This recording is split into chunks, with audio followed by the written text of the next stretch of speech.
এখানে মব জাস্টিসের নামে একটা মব ভায়োলেন্স আমরা লক্ষ্য করছি।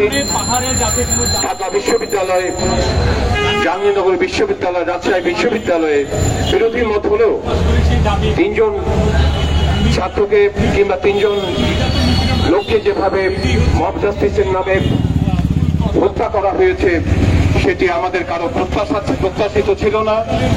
আমরা উদ্বিগ্ন নাগরিকের পক্ষ থেকে এই ধরনের হত্যাকাণ্ডের তীব্র নিন্দা জানাই। একই সাথে যারা এই সকল হত্যাকাণ্ডের সাথে সম্পৃক্ত ছিল তাদের প্রত্যেককে আইনের আওতায় এনে বিচারের দাবি আমরা জানাচ্ছি। বন্ধুরা, একই সময় ঘটেছে পার্বত্য চট্টগ্রামে রাঙ্গামাটি এবং খাগড়াছড়িতে পাহাড়ি জাতিসত্তার উপরে হামলা। সে হামলারও আমরা উদ্বিগ্ন নাগরিকের পক্ষ থেকে আমরা তীব্র প্রতিবাদ জানাই।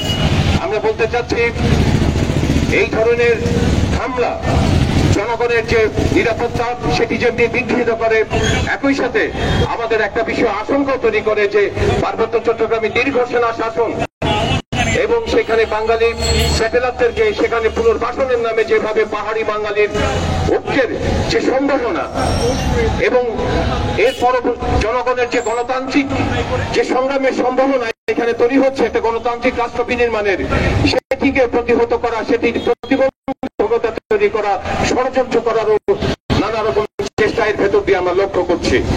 আমরা বাংলাদেশে এই জুলাই অভ্যুত্থানের ভেতর দিয়ে ভারতীয় সাম্রাজ্যবাদের যেমনি তার আমরা পছন্দের প্রতিনিধিকে উচ্ছেদ করতে পেরেছি, একই সাথে আমরা মনে করি পার্বত্য চট্টগ্রামকে ঘিরে এবং বাংলাদেশকে ঘিরে যে এখানে জিওপলিটিক্যাল একটি আবহাওয়া তৈরি করার চেষ্টা করা হচ্ছে, সে তার বিরুদ্ধে আমরা এখানে উদ্বিগ্ন নাগরিক সমাজ এবং আমরা যারা গণতান্ত্রিক মানসিকতার বন্ধুরা আছি আমরা সবাই ঐক্যবদ্ধ। তাই বলতে চাই, পার্বত্য চট্টগ্রামের এই ঐক্য বিন্যাসের ভেতর দিয়ে পার্বত্য চট্টগ্রাম সহ বাংলাদেশকে আমরা জিওপলিটিক্যাল কোন মানছি কারো অধীনে দেখতে চাই না। তাই যেমনি ভারতীয় সাম্রাজ্যবাদের আধিপত্যের বিরুদ্ধে আমরা লড়াই করেছি, আমরা মার্কিন, চীন, রাশিয়া সাম্রাজ্যবাদের বিরুদ্ধে আমরা ঐক্যবদ্ধ থাকবো বন্ধুরা। সেই দিক থেকে আমরা মনে করি পার্বত্য চট্টগ্রামে যারা এই ধরনের আক্রমণের সাথে জড়িত ছিল সেখানে যদি প্রশাসনের ইন্ধন থাকে সেটারও সুষ্ঠু বিচার হওয়া দরকার। আজকের উদ্বিগ্ন নাগরিক বৃন্দে এই বিক্ষোভ প্রতিবাদে সভাপতিত্ব করবেন উদ্বিগ্ন নাগরিক বৃন্দের সমন্বয়ক জান্নাতুল ফেরদৌস পপি। বন্ধুগণ, আমরা নাগরিক বৃন্দ আজকে অত্যন্ত মর্মাহত এবং ক্ষুব্ধ, কারণ আমরা 5ই আগস্টের পূর্বের বাংলাদেশ এবং 5ই আগস্টের পরের বাংলাদেশ আমরা ভেবেছিলাম আলাদা হবে। আমরা এখনো আশা হারাতে চাই না, কিন্তু প্রতিদিন যেই ধরনের কর্মকাণ্ড দেশব্যাপী পরিচালিত হচ্ছে তাতে প্রতিদিন আমাদের আশার একটু একটু করে মৃত্যু হচ্ছে। 5ই আগস্টের আগে হাজারো ছাত্র জনতার যে আত্মদান, যে আত্মত্যাগ, তার বিনিময়ে আমরা ভেবেছিলাম 5ই আগস্টের পরে বাংলাদেশের নাগরিকরা আমরা স্বস্তিতে থাকবো, শান্তিতে থাকবো, আমরা আমাদের নিরাপদ জীবন, আমরা আমাদের অধিকারের বিষয়গুলো ফিরে পাবো। কিন্তু যত দিন যাচ্ছে তত আমরা নাগরিকরা উদ্বিগ্ন, মর্মাহত এবং ক্ষুব্ধ হতে বাধ্য হচ্ছি। আপনারা দেখেছেন যে একটার পর একটা ঘটনাগুলো ঘটছে। স্বাভাবিকভাবে নাগরিক হিসাবে আমাদের আশা ছিল যে প্রথম কয়েকদিন না হয় আইন শৃঙ্খলা প্রশাসন বিভিন্ন বিষয়গুলো একটা স্থিতির জায়গায় আসতে হয়তো আমরা একটু সময় দিয়েছি, আমরা ভেবেছি আস্তে আস্তে এগুলো ঠিক হবে। কিন্তু আজকে যখন অভ্যুত্থানের 2 মাস প্রায় হয়ে গিয়েছে, যখন আমরা দেখছি যে আইন শৃঙ্খলা পরিস্থিতির উন্নতি তো হচ্ছে না, বরং যত দিন যাচ্ছে সেগুলো অবনতির দিকে যাচ্ছে, তখন আসলে আমরা আবারও আমরা নাগরিকরা রাস্তায় নেমে আসতে বাধ্য হচ্ছি। যে ঘটনাগুলো ঘটছে মব জাস্টিসের নামে, আপনারা দেখেছেন ঢাকা বিশ্ববিদ্যালয়ে, জাহাঙ্গীরনগর বিশ্ববিদ্যালয়ে 2 জনকে পিটিয়ে মেরে ফেলা হলো, কিন্তু আমরা সেগুলোর ব্যাপারে খুব একটা আইনানুগ ব্যবস্থা দেখতে পাচ্ছি না। এই পিটিয়ে মেরে ফেলার পর রেশ কাটতে দুদিন ধরে আমাদের পাহাড়ে জনগণ যে দুর্বিষহ ভাবে সোশ্যাল মিডিয়ায় আমরা দেখছি বাচ্চা কাচ্চা সহ বৃদ্ধ নারী সহ যেভাবে তারা যান হাতে নিয়ে কোনো কিছু ছাড়াই তারা পালিয়ে যেতে বাধ্য হচ্ছে, তাদের ঘর বাড়ি জ্বালিয়ে দিচ্ছে, কিন্তু এখনো পর্যন্ত আমরা দেখছি পাহাড়ের এই অশান্তি যে বিরাজ করছে, যে সেখানকার জীবন বিপন্ন হচ্ছে, তার ব্যাপারে কিন্তু আমরা এখনো কোনো যথাযথ উদ্যোগ দেখতে পাচ্ছি না। বরং আমরা গতকালকে দেখলাম আইসিআর থেকে সেনাবাহিনীর যে মিডিয়া উইং সেখান থেকে একটা বিবৃতি দিয়েছে যে আগামী 3 দিন পাহাড়ে ভয়াবহ দাঙ্গা হতে পারে। এর প্রেক্ষিতে আমরা অন্তর্বর্তী সরকারের কোনো বক্তব্য দেখতে পাইনি যে আইসিআর এই ধরনের বিবৃতি কেন দিল যে আগামী 3 দিন আরো ভয়াবহ দাঙ্গা হতে পারে। আমরা বলতে চাচ্ছি পাহাড়ের যে ইকোসিস্টেম সেটা আমাদের পাহাড়িরা সেখানে প্রাণ প্রকৃতি পরিবেশের সাথে খাপ খাইয়ে তারা সেখানে শত শত বছর ধরে বসবাস করছে, কিন্তু এই সমতল থেকে সেখানে বারে বারে বাঙালিদেরকে অনুপ্রবেশ করিয়ে স্যাটেলাইট হিসেবে সেখানে তাদেরকে ঢুকিয়ে বারবার সেখানে পাহাড় প্রকৃতি পরিবেশ এবং পাহাড়িদের জীবনকে বিপন্ন করা হচ্ছে। কোন সরকার সেগুলো দিয়ে কখন কোনোদিন কোন একটা গণতান্ত্রিক ভূমিকা নেয়। আমরা আশা করেছিলাম অন্তত অন্তর্বর্তীকালীন একটা নিরপেক্ষ সরকার, সেই সরকারের আমলে আমরা একটা নিরপেক্ষ ভূমিকা দেখব, কিন্তু আমাদের সে আশায় গুরুবালি। তাই আমরা আজকে নাগরিকরা এই ধরনের অন্যায়গুলোর বিরুদ্ধে কথা বলতে আমরা 5ই আগস্টের আগের মতো আবারও আমাদেরকে রাজপথে নেমে আসতে বাধ্য হতে হয়েছে। এর চেয়ে দুঃখজনক আমাদের কিছু নেই। আমরা আমাদের সমাবেশের কাজটা শুরু করছি। আমি আজকের এই সমাবেশ পরিচালনা করার দায়িত্ব দিচ্ছি আমাদের উদ্বিগ্ন নাগরিকবৃন্দ সদস্য অ্যাডভোকেট আমির আব্বাস চাপুকে। বন্ধুগণ, এখন বক্তব্য দেবেন অ্যানি চৌধুরী।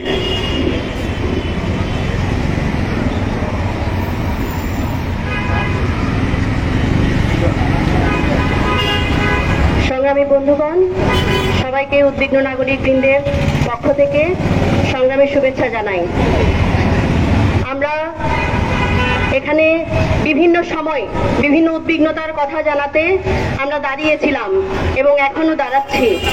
আমরা ছাত্র জনতা মিলে আমরা চেয়েছিলাম এই গণ অভ্যুত্থানের মধ্য দিয়ে ফ্যাসিস্ট শেখ হাসিনা পতনের পরে আমাদের দেশকে আমরা একটা গণতান্ত্রিক রাষ্ট্রে পরিণত করব, একটা গণতান্ত্রিক দেশে পরিণত করব।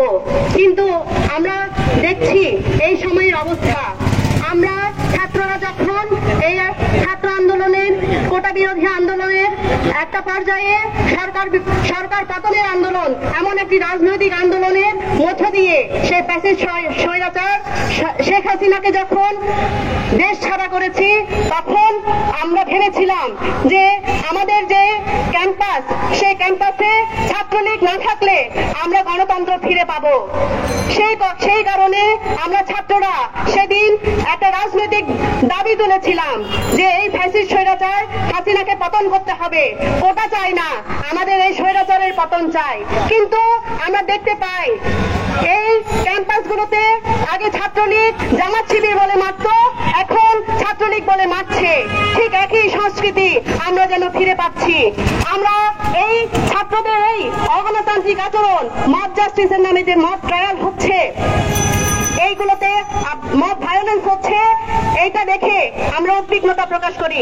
আমরা দেখেছি যে গত 15 বছর ধরে এবং তারও আগে যত শাসক এসেছে, সেই শাসকের আমলে বাংলাদেশের মানুষ তাদের গণতান্ত্রিক অধিকার পায়নি, এবং সেই স্বৈরাচার হাসিনা চলে যাবার পরে এই দেশের মানুষ তাদের গণতান্ত্রিক অধিকারের জন্য যখন নামে, শ্রমিকরা যখন নামে, আনসাররা নামে, রিক্সা চালকরা নামে, তখন আমরা শুনি যে এইভাবে ট্যাগ করা হচ্ছে যে শ্রমিক আওয়ামী লীগ রূপে ফিরে এসেছে, রিক্সা চালক আওয়ামী লীগের রূপে ফিরে এসেছে। তাহলে আমরা বলতে চাই 15 বছর ধরে যে অবদমিত শক্তিকে আপনারা ইনক্লুড করার কথা বলেন, তার চাইতেও বেশি অবদমিত ছিল আমার দেশের শ্রমিক, কৃষক, ছাত্র জনতারা। ফলে আজকে যখন তারা তাদের অধিকার চায়, আপনি কোনোভাবেই এটাকে বলতে পারেন না যে এটা আওয়ামী লীগের দোসর, আওয়ামী লীগ হয়ে এটা ফিরে আসছে। আমরা দেখছি সারা দেশে 5ই আগস্টের পরে যে সাম্প্রদায়িক অস্থিতিশীলতা তৈরি হয়েছে, ডাকাতি হচ্ছিল, এবং মাজার ভাঙার জন্য কিছুক্ষণ আগেও আপনারা দেখেছেন যে একটা দল এখানে মানববন্ধন করে গিয়েছে। আমরা ভেবেছিলাম যে সরকার আইন শৃঙ্খলা বাহিনীর অবনতির কারণে এগুলো ঘটছিল, কিন্তু আমরা দেখছি এটা নিয়ে আমাদের অন্তর্বর্তীকালীন সরকারদের কোন ধরনের শক্ত পদক্ষেপ আমরা দেখিনি, বরঞ্চ দেখেছি এই আইন শৃঙ্খলা বাহিনীর অবনতির দোহাই দিয়ে সেনাবাহিনীর ম্যাজিস্ট্রেশন ক্ষমতা তারা দিয়ে দিল। আমরা দেশের জনগণ সেটা প্রত্যাখ্যান করছি, কারণ 5ই আগস্টের পর যখন এই দেশের সেনা শাসনের একটা সম্ভাবনা দেখা দিচ্ছিল, ঠিক 5ই আগস্টের দিনই আমরা বলেছিলাম আমরা সেনা শাসন চাই না, অন্তর্বর্তীকালীন সরকার গঠন করেন। ফলে কেন চাইনি আমরা? কারণ আমরা পাহাড় দেখেছি, আমরা দেখেছি পাহাড়ে দিনের পর দিন যেভাবে সেনাবাহিনী কর্তৃক আমাদের পাহাড়ে যে অন্যায় অত্যাচার নিপীড়ন চলেছে, সেই সেনা শাসনকে আমরা এই সমতলে আনতে চাইনি। সংগ্রামী বন্ধুগণ, আজকে যখন প্রধান উপদেষ্টার সহকারী যখন ইনক্লুসিভ বাংলাদেশের কথা বলে, তখন আমরা বলতে চাই যে এই যে পাহাড় 54 বছর ধরে আজকে অবদমিত, সেই পাহাড়কে আপনি কিভাবে করবেন, সেই রূপরেখা, সেই সিদ্ধান্ত আজকে আমরা চাই। আমরা পাহাড় সমতলের এই অস্থিতিশীলতা দেখে আমরা আজকে এখানে উদ্বিগ্ন নাগরিকগণ এখানে দাঁড়িয়েছি, কিন্তু বলতে চাই আমরা উদ্বিগ্ন নই, আমরা আশার বাণী শোনাতে এসেছি। আমরা মনে করি পাহাড়ি, বাঙালি, হিন্দু, মুসলিম আমরা এসব বুঝি না। আমরা বুঝি আমরা এদেশের নাগরিক, আমরা বাংলাদেশের নাগরিক, আমরা বাংলাদেশকে একটা গণতান্ত্রিক রাষ্ট্রের জন্য আমরা সংগ্রাম করেছি, সেই 71-এ সংগ্রাম করেছি, 90-এ সংগ্রাম করেছি, 24-এ সংগ্রাম করেছি, এবং আমাদের এই ঐক্যবদ্ধতায় আমাদের আগামী দিনের গণতান্ত্রিক রাষ্ট্র তৈরিতে আপনারাও আমাদের সাথে থাকবেন, এই আশাবাদ ব্যক্ত করে আমি আমার বক্তব্য শেষ করছি। বন্ধুগণ, আমাদের প্রোগ্রামটা ছিল বিকেল 4টায়, তো আমাদের আগে দুটি প্রোগ্রাম হয়ে গেছে, আমাদের সময় খুবই কম, কিছুক্ষণ পরে আজান হবে, তাই যারা বক্তব্য দেবেন একটু সংক্ষেপেই আপনারা বলবেন সে আশা রাখছি। এখন বক্তব্য দেবেন সোহেল চাকমা। বন্ধুগণ, সকলকে শুভেচ্ছা জানাচ্ছি। সারা দেশে মব জাস্টিসের নামে যে ঘটনাগুলো ঘটছে, সেই ঘটনাগুলোর আমি তীব্র নিন্দা এবং প্রতিবাদ জানাই। আমি সংক্ষেপে পার্বত্য চট্টগ্রাম নিয়ে কিছু কথা আপনাদের সামনে উপস্থাপন করতে চাই। আপনারা দেখেছেন গত 18 সেপ্টেম্বর মামুন নামের একজন শেতরার বাঙালির মৃত্যুর ঘটনাকে কেন্দ্র করে পার্বত্য চট্টগ্রামে কিভাবে অস্থিতিশীল পরিস্থিতি সৃষ্টি হয়েছে। আপনারা শুনেছেন যে সেখানে প্রশাসন থেকে বলা হয়েছে সেই মামুন বাইক চুরি করতে গিয়ে কারেন্টের খাম্বার সাথে ধাক্কা লেগে পড়ে যায় প্রথমে, এরপরে সেখানে অবস্থানরত পাহাড়ি জনমানুষ বাঙালিরা মিলে তাকে গণপিটুনি দেয় এবং হাসপাতালে গিয়ে সেই মৃত্যুবরণ করে।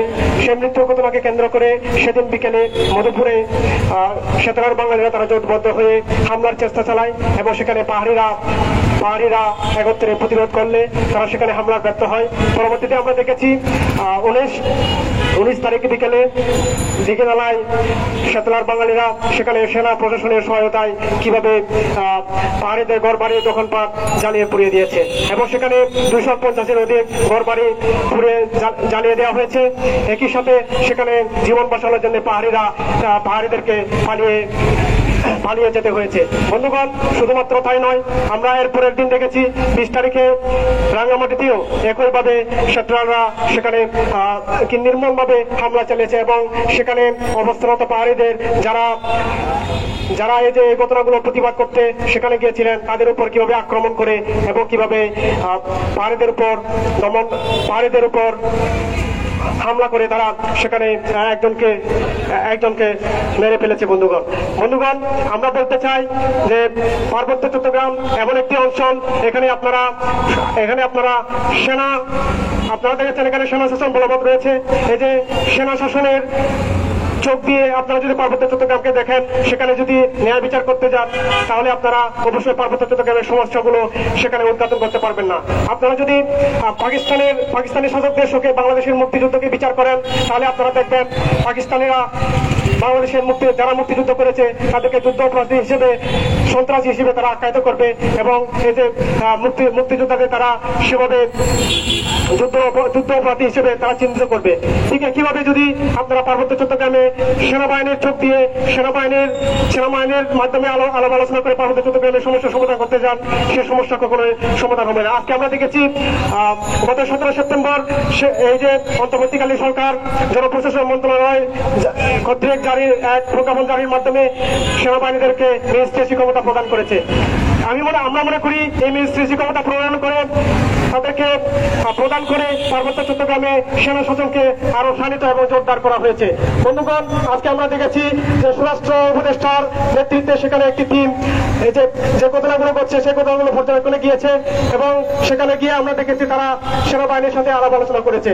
আমরা বলতে চাই এই যে পাকিস্তানের মতো করে পাকিস্তানের দৃষ্টিতে পার্বত্য বাংলাদেশের যে ঘটনাগুলো ঘটেছিল 71 সালে সেভাবে পার্বত্য চট্টগ্রামকে সেনাবাহিনীর চোখে না দেখে সেখানে অবস্থানরত পাহাড়ি ছাত্র জনতার সাথে আলাপ আলোচনা করে পার্বত্য চট্টগ্রামের সমস্যাগুলো মীমাংসা করার চেষ্টা করুন। আমরা চাই যে পার্বত্য চট্টগ্রামে যে সমস্যাগুলো রয়েছে সেই সমস্যাগুলোর মধ্যে সেনাবাহিনীর সমস্যা এবং ভূমির সমস্যার এখানে সেতুলাতের কারণে ভূমির সমস্যা সৃষ্টি হয়েছে। এই সমস্যাগুলো যতদিন পর্যন্ত সমাধান না হবে, যতদিন মধ্যে এই সমস্যাগুলো নিয়ে আলাপ আলোচনা না হবে, আলাপ আলোচনার মাধ্যমে একটা রাজনৈতিক সমাধান না আসবে, ততদিন পর্যন্ত পার্বত্য চট্টগ্রামে এগুলো চলমান থাকবে। আমরা সেভাবে অন্তর্বর্তীকালীন সরকারও সেভাবে দৃষ্টান্তমূলক পদক্ষেপ এখনো গ্রহণ করতে পারেনি।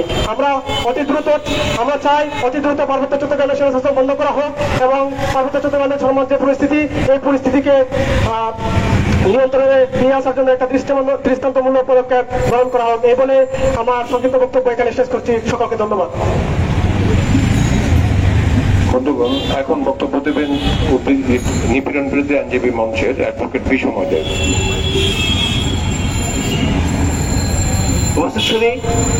সারা দেশে আজকে আইন শৃঙ্খলার পরিস্থিতির যে অবনতির প্রেক্ষিতে আমরা যে ছাত্রদের উপর ভরসা করেছিলাম সেই ছাত্রদের হাতে মক জাস্টিস নামে নিরীহ মানুষ হত্যা হচ্ছে। আমরা সেটা তীব্র নিন্দা জানাই। দেশে আইন শৃঙ্খলা পরিস্থিতি আজকে কি পরিস্থিতি সে দাঁড়িয়েছে, যার কারণে আজকে আমরা দাঁড়িয়েছি। আমরা ছাত্রদের যে নীতি নৈতিকতা মূল্যবোধের আকাল চলছে সেই থেকে মনে করছিলাম 5ই আগস্ট নতুন উত্তরণ হয়েছে, কিন্তু আমরা অত্যন্ত দুঃখের সাথে জানতে চাই, আমরা আশাহত এই ছাত্ররা কেমন এক পশুত্বে পরিণত হয়েছে। এমনকি কোনো মানুষ ছিল না তোফাজ্জলকে জিজ্ঞেস করার জন্য এই মানুষটাকে হতে পারে সে ছোট, হতে পারে সে ডাকাত, মেরে ফেলতে হবে তাকে। আজকে আমরা ভয়াবহ একটা নৈতিক সংকটের জায়গায় এসে দাঁড়িয়েছি। আমরা কেউ নিরাপদ নয়। আমরা এমন একটা দেশ চেয়েছি যে দেশটা সমস্ত মানুষের। আজকে আমরা কেউ বলতে পারছি না এই দেশ কাদের হচ্ছে, কি হতে যাচ্ছে। আর দেখুন, যখন দেশের মানুষ নিপীড়িত মানুষ এক হয়েছে, সে পাহাড়ি বাঙালি সাদা মানুষ, তাদেরকে বিলুপ্ত করার জন্য আজকে চক্রান্ত হচ্ছে। আজকে দেশটা আমাদের হবে নাকি ভারতীয় সাম্রাজ্য, মার্কিন সাম্রাজ্য আমাদের হবে? এই দেশটায় কেউ ভালোবাসছে না, এই দেশটা আমাদের হোক সে চিন্তা করছে না। ফলে আজকে সাধারণ জনগণ আজকে আমাদের রাখতে হবে, আজকে আমাদের রুখতে হবে, আমাদের আজকে নতুন করে নামতে হবে। সেই দখলদারিত্ব, যে দখলদারিত্ব ছাত্রলীগ করেছিল, সে দখলদারিত্ব করছিলাম Chhatra Shibir, Chittagong college, medical college, polytechnic college, nursing college, সব জায়গায় ওরা বৈষম্য ছাত্র মানে আবার একই ফেসিবাদী কায়েম করছে। আমরা এক ফেসিবাদের পরিবর্তে ওই মৌলবাদী ফেসিবাদকে চাই না। আমরা দেশের জনগণের যে রাষ্ট্র কায়েম করার জন্য এদেশের জনগণ নেমেছে, সেই জনগণ রাষ্ট্র কায়েম না হওয়া পর্যন্ত আমরা রাজপথে থাকবো। সমস্ত অন্যায় অপরাধের বিরুদ্ধে, বৈষম্যের বিরুদ্ধে আমরা লড়বো। এই বলে আর বক্তব্য শেষ করছি। ধন্যবাদ। বন্ধুগণ, এখন বক্তব্য দেবেন শিহাব চৌধুরী বিপ্লব। আজকের সভার সংগ্রামী সভাপতি, আমাদের এই সভায় উপস্থিত সকল উদ্বিগ্ন নাগরিকবৃন্দ এবং যারা শুনছেন, ইতিমধ্যে অনেকগুলো কথা হয়েছে, আমি আর কথা খুব বাড়াতে চাই না। আজকে সারা দেশ জুড়ে আমরা যা দেখতে পাচ্ছি যে নিজের চিন্তার সাথে মেলে না, নিজের ভাবনার সাথে মেলে না এমন সমস্ত চিন্তা, ধর্ম, মত এবং জাতির উপরে আজকে নিপীড়ন চলছে। আমরা দেখলাম শুরু হয়েছিল সংখ্যালঘু স্থাপনা এবং ব্যক্তির বাড়ি ঘরে হামলার এবং মধ্য দিয়ে তারপর আমরা দেখলাম মাজার ভাঙা, তারপর আমরা দেখলাম পাহাড়ে সম্প্রীতি নষ্ট করে পাহাড়িদের উপর নির্মম বর্বরোচিত হামলা। এবং এর মধ্যে আমরা অত্যন্ত দুঃখজনকভাবে দেশের দুটি সর্বোচ্চ বিদ্যাপীঠে দুজন ছাত্র এবং সাধারণ মানুষকে পিটিয়ে মারার দৃশ্য দেখতে পেলাম। আমরা এই সমস্ত হত্যাকাণ্ডের পুনরাবৃত্তি দেখার জন্য লড়াই করিনি। আমরা বিশ্বাস করতে চাই মধ্য জুলাইয়ে ছাত্ররা যে রক্ত দেওয়া শুরু করেছিল রংপুরের রোকেয়া বিশ্ববিদ্যালয়ের সামনে দাঁড়িয়ে আবু সাইদ বুক টান টান করে দাঁড়িয়েছিল বুলেটের বিরুদ্ধে, এই ধরনের বৈষম্যের জন্য, এই ধরনের নিপীড়নের পুনরাবৃত্তির জন্য নয়। আজকে এই সরকার জনগণের আশা আকাঙ্ক্ষার প্রতিনিধিত্ব করবে, এটাই আমাদের দেশের মানুষ প্রত্যাশা করেন। আমাদের এই সরকারের বয়স ইতিমধ্যে 1.5 মাস অতিবাহিত হয়েছে এবং এই 1.5 মাস পরে আমরা নিশ্চয়ই আশা করেছিলাম, আমরা নিশ্চয়ই আশা রাখতে চাই এখনো যে এই সকল ইস্যুগুলো তারা অবিলম্বে অ্যাড্রেস করবেন। আমাদের বৈষম্য বিরোধী ছাত্র আন্দোলনের নেতারা অনেক সুন্দর কথা বলছেন, আমরা স্বাগত জানাই, সাধুবাদ জানাই। তারা ইনক্লুসিভ সমাজ, অন্তর্ভুক্তিমূলক সমাজের কথা বলছেন, কিন্তু সেই অন্তর্ভুক্তিকে কাউকে বাদ দিয়ে হতে পারে না। যদি সংখ্যায় বা ধর্মে বা জাতিগত পরিচয়ে যদি সংখ্যা যত কম বা বেশি হন না কেন, আমরা তাদেরকে অন্তর্ভুক্ত করতে চাই।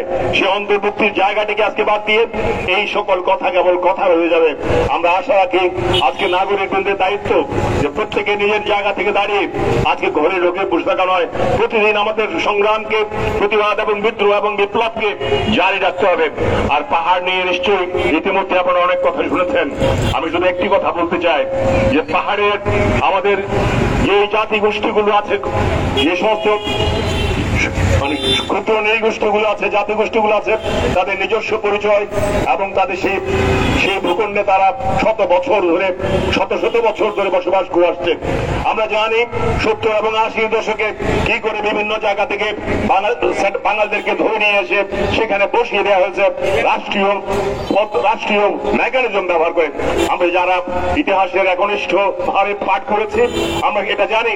আমরা সুতরাং আইএসপি এর পরিচালিত সংবাদের মধ্য দিয়ে, সেনাবাহিনীর পরিচালিত সংবাদের মধ্য দিয়ে, মুখস্থ পুলিশ সংবাদের মধ্য দিয়ে, সংখ্যাগরিষ্ঠের তথাকথিত উগ্র জাতিবাদী বয়ানের মধ্য দিয়ে আমরা এই সকল সত্যকে দেখতে চাই না।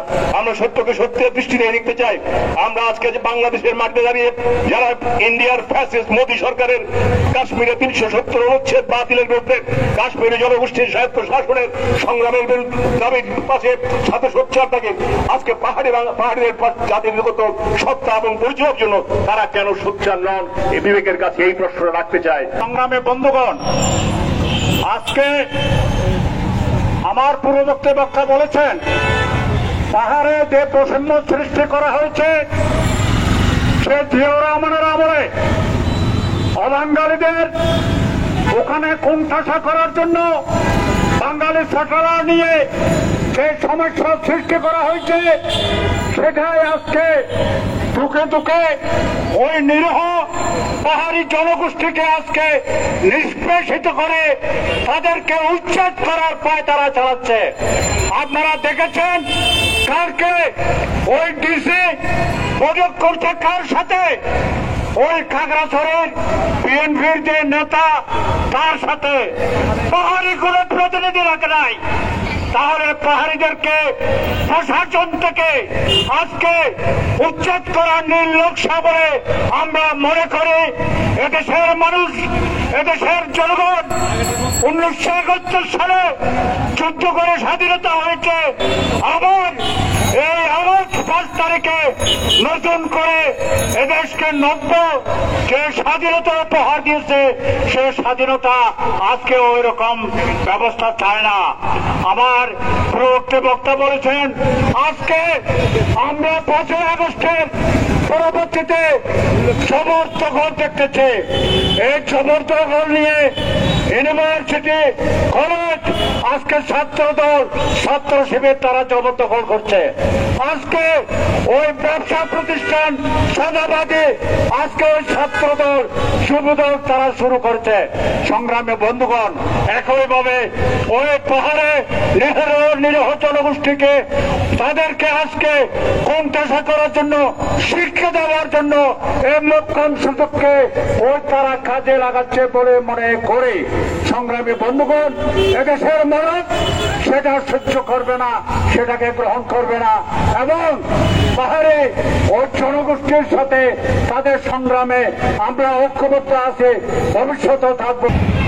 আমি একটি কথা বলতে চাই, আমরা দীর্ঘদিন আন্দোলন সংগ্রাম করে এই বাংলাদেশ একটি গণতান্ত্রিক বাংলাদেশ হবে, এই আকাঙ্ক্ষা নিয়ে আমরা সেদিন জুলাইয়ের অভ্যুত্থান ছাত্র জনতা করেছে। আমরা আজকে দেখছি আমরা দিল্লির পিঞ্জির ভাঙতে পেরেছি। আজকে দেখছি আমরা এখানে মার্কিন ওই পিঞ্জিরে আমাদেরকে আবদ্ধ করার চেষ্টা হচ্ছে। আমরা মার্কিন, চীন, রাশিয়া, ভারত কোন সাম্রাজ্যবাদের ক্রীড়াক্ষেত্র আমার এই বাংলাতে হতে দেব না। বন্ধুরা, আমরা সংখ্যা যত কমে হোক আমরা বাংলাদেশি থাকবো। আমাদের এখানে হিন্দু থাকবে, এখানে খ্রিস্টান থাকবে, এখানে বুদ্ধরা থাকবে, মাদারপন্থীরা থাকবে, সকলে তাদের নিজস্ব ধর্ম পালন করব। আমরা কি কথা আমি আজকে এই সমাবেশ থেকে বলবো, আমরা যারা বিচ্ছিন্ন না হই, আমি হিন্দু নই, আমি বুদ্ধ নই, আমি আপনার মুসলমান নই, আমরা খ্রিস্টান নই, আমরা সকলে বাংলাদেশের নাগরিক।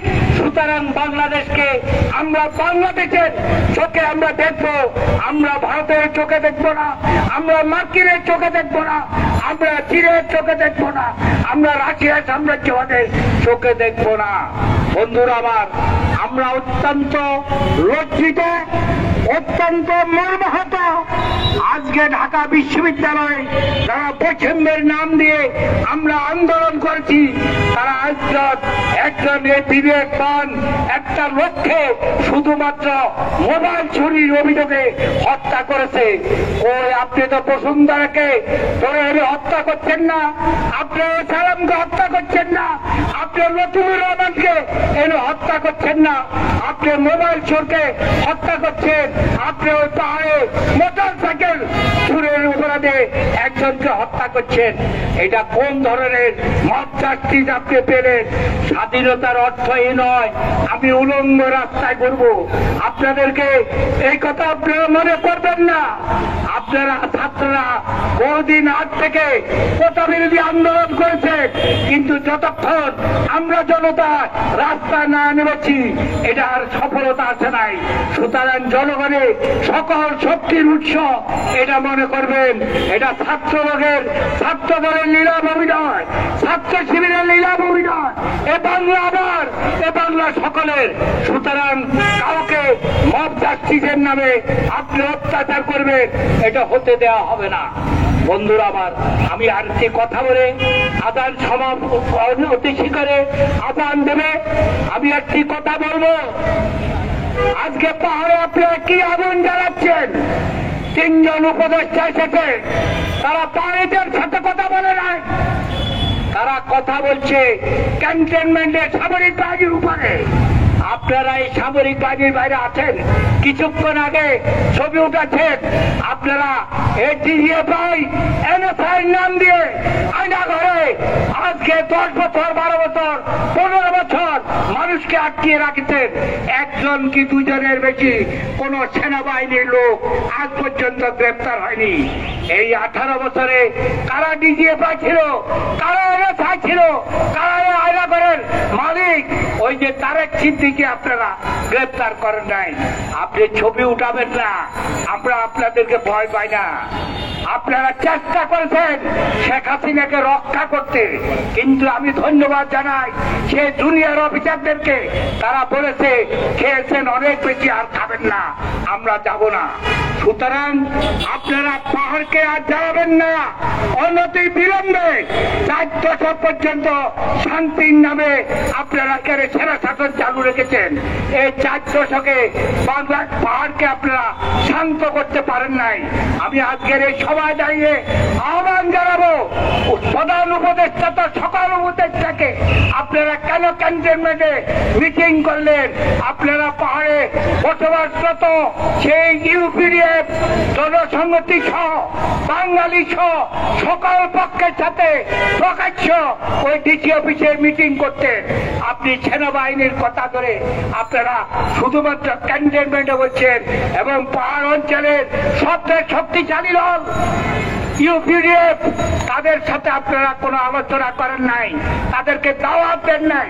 তাই এই 4 দশকে যেহেতু আপনারা কোনো শান্তি আনতে পারেন নাই, আপনারা পারবেন না, ব্যর্থতার দায় নিয়ে পাহাড় থেকে অনতি বিলম্বে আপনার সমতলে চলে যান, ক্যান্টনমেন্টে চলে যান, ওখানে সিভিল শাসন আপনার প্রতিষ্ঠিত দেন।